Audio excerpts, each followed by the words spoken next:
যশোরে চাতাল শ্রমিক মেশকাত হত্যাকাণ্ডের অন্যতম আসামি ঘাতক শাহিনকে আটক করেছে ডিবি পুলিশ। গতকাল সোমবার রাতে যশোর শহরের শঙ্করপুর এলাকায় অভিযান চালিয়ে তাকে গ্রেফতার করা হয়।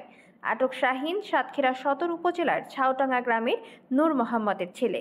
ডিবি পুলিশ জানিয়েছে, পাবনার ভাঙ্গুড়া উপজেলার শ্রীপুর গ্রামের নিজাম প্রামাণিকের ছেলে মেশকাত যশোরের পদ্মবিলায় ইলা অটো রাইস মিলের শ্রমিক হিসেবে কাজ করতেন।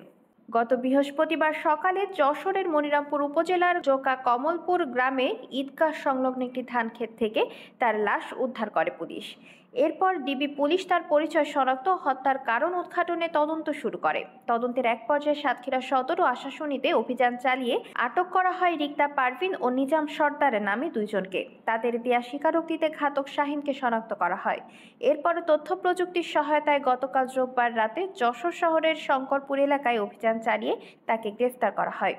শাহিন জানিয়েছে, মেশকাত নাজমা নামে এক মেয়ের সাথে পরকীয়ায় জড়ায়। 1 বছর আগে নাজমা সৌদি আরব চলে যান। সেখান থেকে নিয়মিত মেশকাতকে টাকা পাঠালেও আস্তে আস্তে কথা বলা বন্ধ করে দেন। এতে ক্ষিপ্ত হয়ে মেশকাতকে হত্যার পরিকল্পনা করে নাজমা। এরপর মেশকাতকে হত্যার জন্য নাজমা তার পরিচিত রিক্তাকে দায়িত্ব দেয়। রিক্তার সহায়তায় সে এ হত্যাকাণ্ড ঘটায়। ডিবি পুলিশের ওসি রূপন কুমার সরকার জানান, আসামির কাছ থেকে মেশকাতের হত্যায় ব্যবহৃত চাকু জব্দ করা হয়েছে। তো আমার সাথে হয় না, যে রিক্তা আছে না, ওই রিক্তার সাথে মনে করেন আছে আমার ওর কন্ডাক্ট হয়েছিল। আমার 10,000 টাকা দিল, গ্যাস কেনার টাকা দিয়েছিল 10,000 টাকা। আমার কইছিল, আমার হচ্ছে কিছু রেকর্ডিং করেছিল এই রিক্তা, আমার কিছু রেকর্ডিং করেছিল। এই রেকর্ডিংটা দিয়ে মনে করেন আমার হচ্ছে ব্ল্যাকমেল করেছিল। আসলে তুই যদি এই কাজ যদি না করিস, তাহলে মনে করেন এই রেকর্ডিং আমি তোর বউর কাছে দিয়ে দেবো।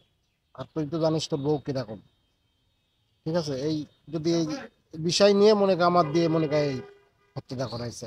কিভাবে করলো? আমি এই গাড়ি করে নিয়ে গিয়েছিলাম, নিয়ে মনে করেন ওখান থেকে। কোন জায়গা থেকে তারে উঠাইলা? জিগের কাছ থেকে। আচ্ছা, জিগের কাছ থেকে ওটাই ঝাউডাঙ্গায় নিয়ে গেছিলাম। ঝাউডাঙ্গা থেকে মনে করেন গয়না দিয়েছিল।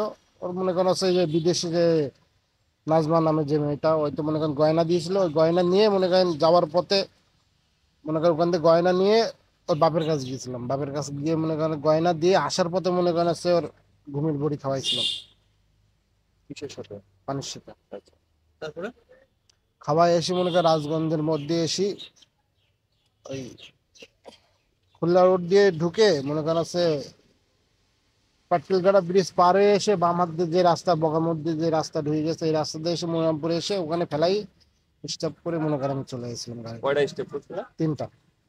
গাড়ির ভিতরে? না, গাড়ির নিচে। মানে ক্ষেতের মধ্যে নামায়? না, রাস্তার পরে। রাস্তার উপরে। আচ্ছা, এর আগে তো তোমার আরো 2টা হত্যা মামলা আছে। সেই হত্যা মামলাগুলো কিরকম ভাড়া ওগুলো তদন্ত করে দেয়। এটা হচ্ছে মনে করেন হচ্ছে আমার হচ্ছে এই এলাকায় থাকতাম তো ভাই বেগার, এই হিসাবে মনে করেন আলমগীর হচ্ছে আমার মামা ছিল, এর জন্য মনে করেন হচ্ছে নাম দিয়ে দিয়েছিল। এর আগেও 2টা হত্যা মামলা আছে তোমার? হ্যাঁ, ওই নাম বলা। কোন কোন হত্যা মামলা? এটা হচ্ছে সোহেল আছে আর আছে রাসেল।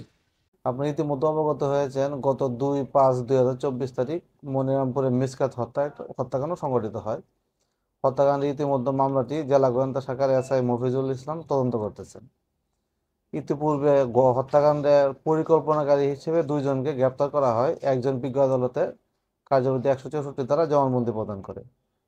তার জবানবন্দি থেকে স্পষ্ট হয়, ঘটনায় ভাড়াটিয়া কিলার শাহিন হত্যাকাণ্ড সংঘটিত করে।